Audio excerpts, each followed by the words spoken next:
The moment my wife Beverly looked across our kitchen table and said, "Arthur, I want a divorce and I'm taking everything," I felt like someone had just dropped a wrench into my carefully maintained engine. My name is Arthur Coleman, I'm 67 years old, and after 41 years of marriage, I thought I knew my wife pretty well. Turns out I was wrong about that. Beverly sat there in her Navy business suit, the one she wore to important meetings, with a folder of legal papers beside her coffee cup, like she was presenting a quarterly report. She wasn't emotional about it. She was businesslike, efficient, the way she handled everything else in our lives for the past decade. The house, the accounts, the retirement funds, she continued, tapping her manicured finger on the table.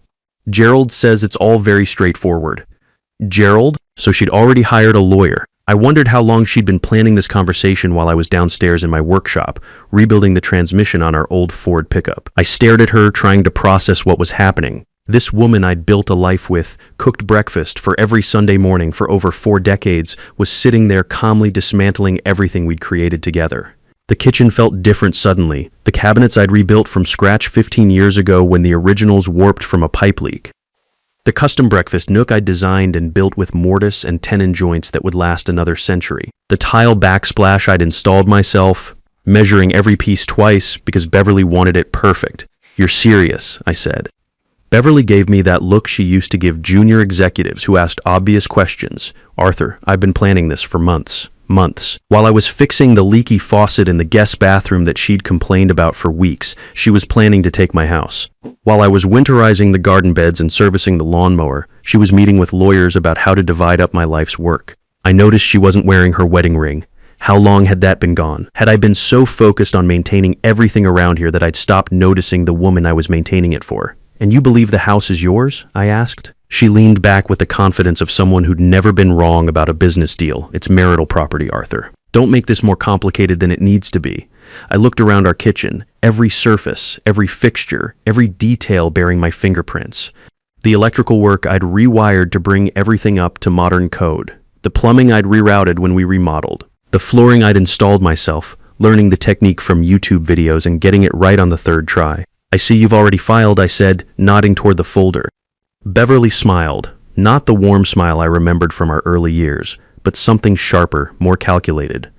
"Of course. Gerald says possession is 90% of the law and time is money." That's when I noticed something else on the table, minus a business card for Judith Morgan Real Estate. She wasn't just planning to take the house, she was planning to sell it.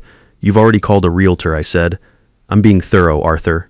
Gerald says the faster we move on this, the cleaner. It'll be for everyone. Clean. Like 41 years of marriage was a mess that needed to be tidied up." Beverly stood up, smoothing her skirt with the practiced motion of someone used to ending meetings. "Judith will be by this afternoon to do a preliminary evaluation. Try to make a good impression." She grabbed her briefcase, the leather one I'd bought her for her promotion to senior vice president 5 years ago, and headed toward the garage. "Where are you going?" I asked. "To work, Arthur. Some of us still have careers." The door to the garage slammed shut. A moment later, I heard her BMW start up and pull out of the driveway. The house fell silent, except for the familiar sounds I knew by heart. The soft hum of the refrigerator compressor I'd replaced 3 years ago, the gentle tick of the grandfather clock I'd restored from a yard sale find, the almost imperceptible whistle of the heating system I'd upgraded to high efficiency last winter. I sat alone at the kitchen table for a long time, staring at the business card Beverly had left behind. Judith Morgan, Realtor. Making your dreams reality printed in script below her name. Apparently, Beverly's dream was selling the house I'd spent decades perfecting. I walked through the house slowly, seeing it differently now.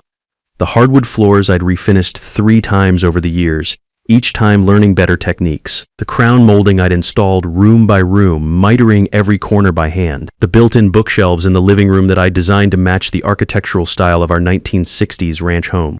In the master bedroom, I paused at Beverly's dresser. Her jewelry box was gone. So were the family photos that used to sit there, pictures of us from vacations, anniversaries, holidays when we still looked happy together.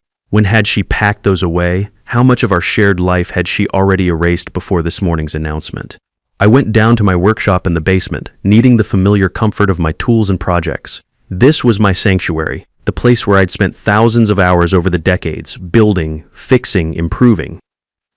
The pegboard wall displayed my hand tools in perfect order. Chisels arranged by size, wrenches organized by type, measuring tools that had served me faithfully for 30 years. On the workbench sat my current project, a jewelry box I'd been making for Beverly's upcoming birthday. Figured maple with dovetail joints lined with felt I'd special ordered from a craftsman supplier. I'd spent weeks getting the proportions right, the hinges perfectly balanced. Now it seemed like a cruel joke. That's when I remembered something Beverly had forgotten. Something from 12 years ago after her disastrous investment in that tech startup nearly bankrupted us. Something I'd done quietly, carefully, like everything else I'd ever built. I walked to the corner where I kept my file cabinets, fireproof ones I'd installed myself when I first set up the workshop. Inside the locked middle drawer was a folder Beverly had never seen, never asked about. Legal documents with official seals, signatures, and dates that suddenly became very important. The Coleman Engineering Trust. After Beverly lost $80,000 of our savings chasing some get-rich-quick scheme in 2012, I'd done what any good engineer does when they see a structural weakness. I'd reinforced the foundation. The state had a special program for licensed professional engineers, a property trust structure that protected our homes from future financial liabilities, recognizing that many of us used our residences as offices and workshops. I pulled out the thick folder and spread the documents across my workbench. There it all was. The original trust establishment papers, the property transfer documents, the engineering license verification, and most importantly, Beverly's signature on every page. She'd been sitting right next to me at the lawyer's office that day, but her phone kept buzzing with work calls. Some crisis with a product launch that needed her immediate attention. She'd glanced at the documents, seen words like property protection and asset security, and signed where the lawyer pointed without reading the details. She'd never bothered to ask what exactly an engineering property trust meant or why it was different from regular refinancing. Beverly had always been too busy with her career to worry about the technical details of our financial life. That was Arthur's department. She used to say, "The irony wasn't lost on me." Beverly made twice my salary as a senior marketing executive, but she'd signed away her claim to the house because she couldn't be bothered to read paperwork during a business call. I heard a car pull into our driveway and looked out the basement window. A silver sedan, Judith Morgan, the realtor, right on schedule. I climbed the stairs and watched through the front window as a professional-looking woman in her 40s stepped out of the car. She had that confident stride of someone who'd appraised 1,000 homes and could estimate property values at a glance. Beverly's BMW pulled in behind the realtor. She must have left work early for this appointment. I watched her greet Judith with the kind of enthusiastic handshake she used with important clients. I opened the front door before they could ring the bell. "Mr. Coleman?" Judith extended her hand. "I'm Judith Morgan. Your wife asked me to take a look at your beautiful home." "Come in," I said. "I'll try to stay out of your way." Beverly shot me a warning look. "Arthur's been doing some maintenance projects," she explained to Judith. "He tends to get a little obsessive about the details." Obsessive. 41 years of careful craftsmanship, and she called it obsessive. Judith pulled out her tablet and began the professional assessment. "How long have you lived here?" 41 years, I said. "Wow, that's wonderful. You don't see that kind of longevity much anymore." She examined the crown molding in our entryway. "This is beautiful workmanship." "Arthur did most of the renovations himself," Beverly said, in the tone people use when they're making polite conversation about someone's hobby. We walked through the living room where Judith admired the built-in bookcases I'd constructed to match the original architecture.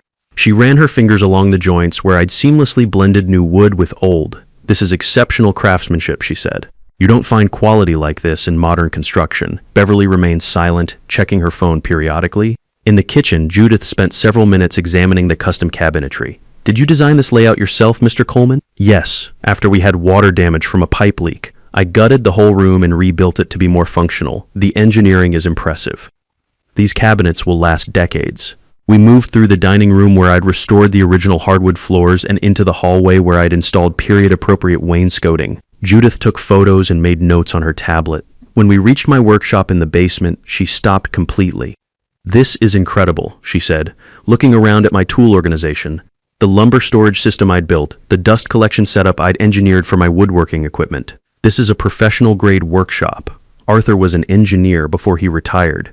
Beverly explained. "He likes to tinker." Tinkering, there was that word again. 40 years of systematic improvement, careful planning, and skilled execution, and my wife called it tinkering. "This adds significant value to the property," Judith told Beverly. "A workshop like this is a major selling point for the right buyer." Back upstairs, Judith completed her notes. "I'll have a comprehensive market analysis ready by Friday," she promised Beverly. "Based on comparable sales and the extensive improvements, I'm thinking this property will appraise very favorably." After Judith left, Beverly lingered in the kitchen looking satisfied. "Well, that went perfectly," she said. Judith thinks we'll do very well on the sale. Sale, I repeated. Arthur, we discussed this. The house needs to be sold so we can divide the assets fairly. I nodded. And you're certain the house is available to sell? Beverly gave me that exasperated look again. Arthur, we've been through this. It's marital property. Gerald explained it all to me. Gerald's smart, I agreed. Did he review all the property documents before giving you that advice? Beverly frowned. What documents? The ownership papers, the trust paperwork? All those legal details Gerald probably wants to verify before filing anything official. For the first time since this conversation started, Beverly looked uncertain. What documents? Beverly asked, and I could hear the first crack in her confidence. Beverly, when we protected the house after your tech investment went south, there was quite a bit of paperwork involved. Legal structures, trust agreements, property transfers. I'm just wondering if Gerald has reviewed all of that before advising you about the sale. Beverly's frown deepened. That was just refinancing paperwork, Arthur, to protect us from creditors after I made that mistake, right? I said protection paperwork. Did you keep copies? That's your department. You handle all the property files? I nodded slowly. You might want to mention to Gerald that there could be some additional documentation he should review, just to be thorough. Beverly stared at me for a long moment, trying to read something in my expression. After 41 years, she should have known better than anyone when I was being carefully diplomatic, but Beverly had gotten used to dismissing the details I worried about. Fine, she said finally. I'll ask Gerald to double-check everything, but Arthur, this doesn't change anything. The house still needs to be sold. That night, I couldn't sleep. I walked through our house in the dark, my feet finding their way automatically along paths I'd walked for decades. In the living room, moonlight came through the windows I'd replaced with energy-efficient models 8 years ago. The hardwood floors didn't creak. I'd eliminated every squeak when I refinished them.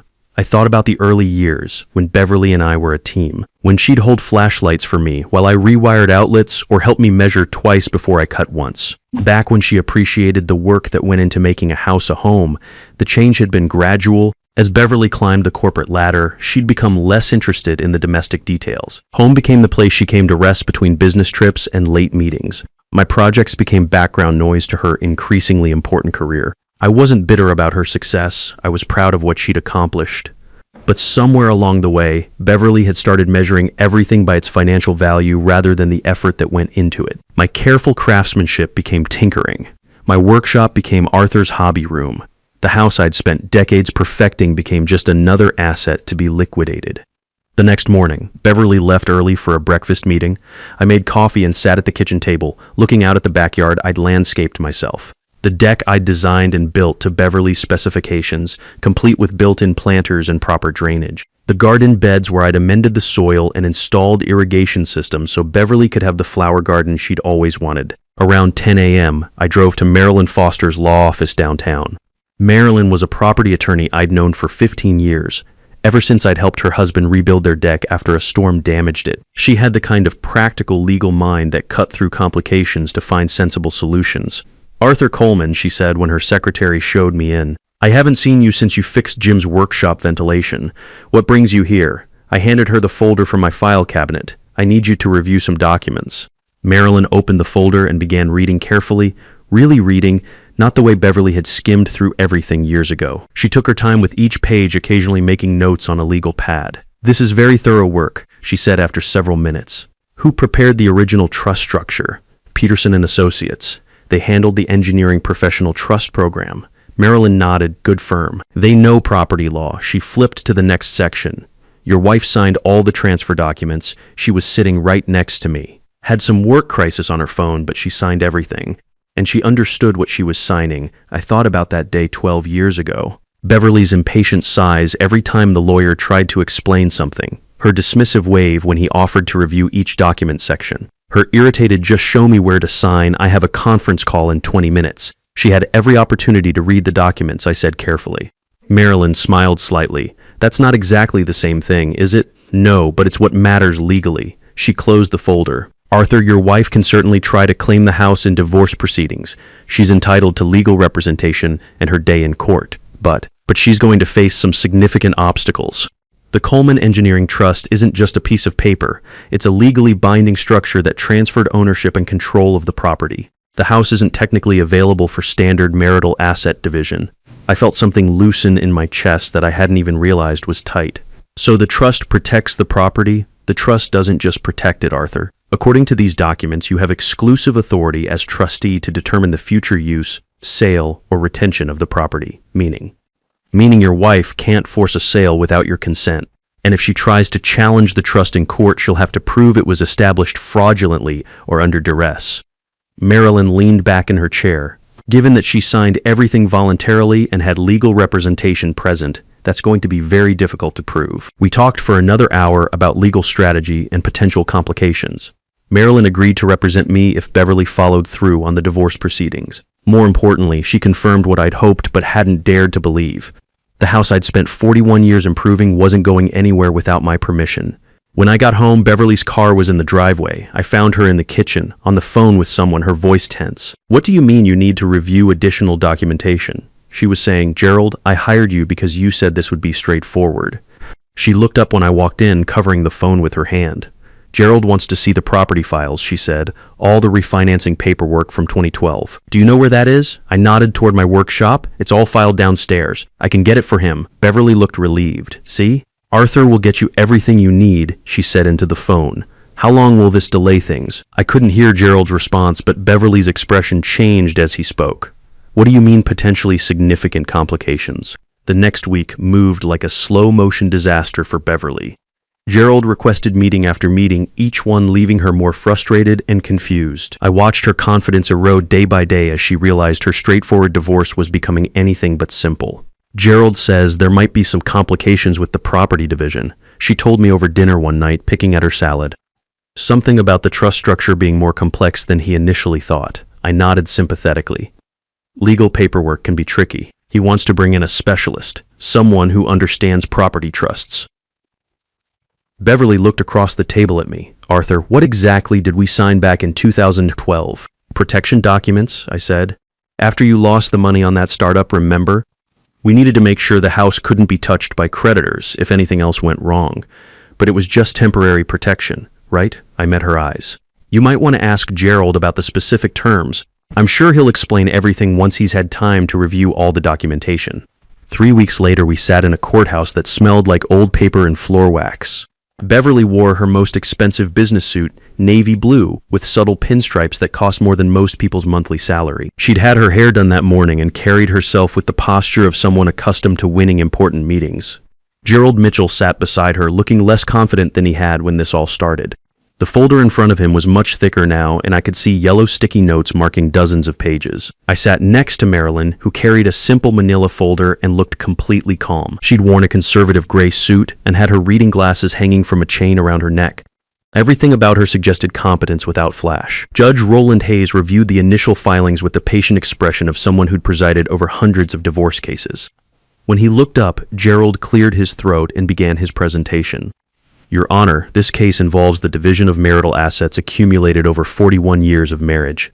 The primary asset is the couple's residence, which Mrs. Coleman believes should be sold and proceeds divided equitably." Beverly squeezed Gerald's arm encouragingly. Despite the weeks of complications, she still seemed to believe they'd find a way to get what she wanted.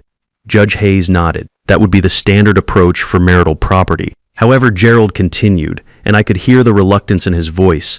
There appeared to be some complicating factors regarding the property ownership structure. That's when Marilyn stood up. "Your Honor, if I may," she said politely, "there is indeed a significant complication. The Coleman residence is not available for standard marital division because it was transferred into a trust structure 12 years ago." She placed a document on the table. Gerald's face went pale as he recognized paperwork he'd been studying for weeks. "The Coleman Engineering Trust," Marilyn continued, "was established in 2012 with Mr. Coleman as the controlling trustee. Mrs. Coleman signed all transfer documents voluntarily." The courtroom got very quiet. Beverly stared at the papers like they might suddenly change into something she could understand.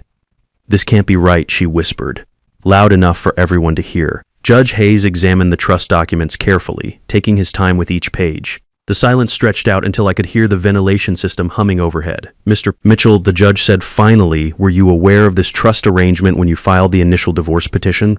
Gerald looked like a man who just discovered his GPS had been giving him wrong directions for 300 miles. "Your Honor, we've been reviewing these documents for several weeks. The trust structure is more comprehensive than we initially understood."